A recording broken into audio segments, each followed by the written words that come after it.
Бисмиллахир рахманир рахим, ва бихи настаин, ва хуа хайрун насирин ва муин.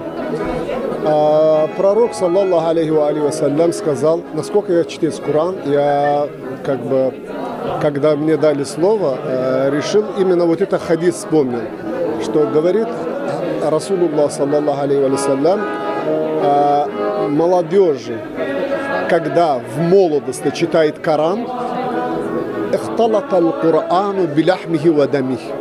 Вот это именно фраза «Ихталата ал-Курану биляхмихи ва дамихи». Молодой, когда читает в молодости священного Корана, Коран совмещается с его кровью и его мясом. То есть как будто в теле человека слова Всевышнего Аллаха в его кровью ходят. То есть человека, молодежи управляет на самом деле Всевышний Аллах.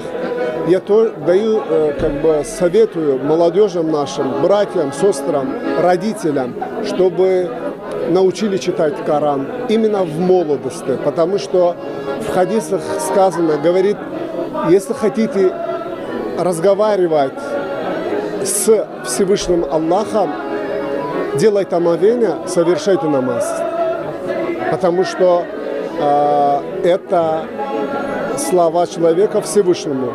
А если хотите, Всевышний Аллах с вами разговаривал, говорит, берите Коран и читайте, потому что его слова с вами.